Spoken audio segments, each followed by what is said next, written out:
سفر تاریخ اسلام قسط نمبر 8 موضوع ہجرت حبشہ ظلمت شب میں ایمان کا پہلا قافلہ۔ السلام علیکم ورحمۃ اللہ وبرکاتہ۔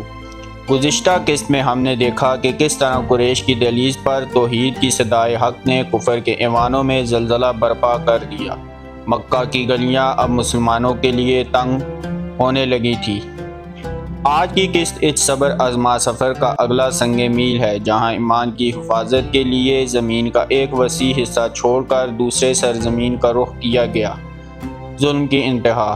مظلومین مکہ کی حالت زار۔ قریش کا غرور جب اپنی حدود سے تجاوز کر گیا تو انہوں نے آپ صلی اللہ علیہ وسلم کے ساتھیوں پر ظلم کے وہ پہاڑ توڑے کہ تاریخ آج بھی کانپ اٹھتی ہے۔ حضرت بلال رضی اللہ تعالیٰ عنہ کا تپتی ریت پر لیٹنا، حضرت یاسر رضی اللہ تعالیٰ عنہ اور حضرت سمیہ کی شہادت اور دیگر کمزور مسلمانوں پر تشدد، یہ سب اس لیے تھا کہ وہ صرف یہ کہتے تھے کہ ہمارا رب اللہ ہے۔ مکہ کی وہ سرزمین جو کبھی امن کا گہوارہ تھی، اب مومنین کے لیے آگ کا اولہ بن چکی تھی۔ ہجرت حبشہ۔ ایمان بچانے کی تڑپ۔ جب ظلم ناقابل برداشت ہو گیا تو اللہ کے حکم سے آپ صلی اللہ علیہ وسلم نے صحابہ کرام رضی اللہ تعالیٰ عنہ کو ایک ایسی جگہ ہجرت کرنے کا مشورہ دیا جہاں کا بادشاہ انصاف پسند تھا۔ آپ صلی اللہ علیہ وسلم نے فرمایا، حبشہ میں ایک ایسا بادشاہ ہے جس کے ہاں کسی پر ظلم نہیں کیا جاتا۔ یوں 11 مردوں اور 4 خواتین پر مشتمل پہلا قافلہ خاموشی سے تاریکی میں نکلا اور بحیرہ احمر پار کر کے حبشہ کی سرزمین پر پہنچا۔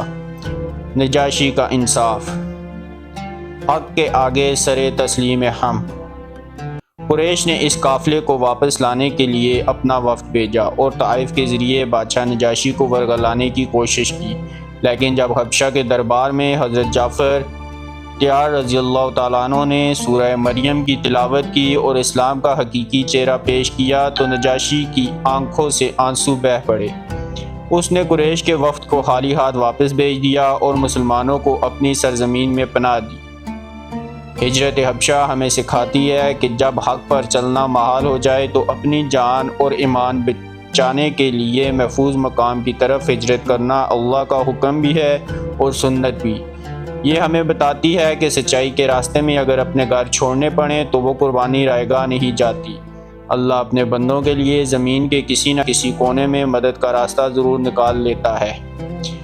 اگلی قسط میں ہم دیکھیں گے قریش کی مایوسی اور وہ کٹھن ترین دور جب آپ صلی اللہ علیہ وسلم اور آپ کے خاندان کا بائیکاٹ کیا گیا۔ شعب ابی طالب کی وہ گالیاں جہاں بھوک اور پیاس نے ایمان کو مزید پختہ کر دیا۔ حق کی راہ پر چلنا ہی اصل کامیابی ہے۔ میرے ساتھ جڑے رہیں۔ آپ کا میزبان محمد فیضان۔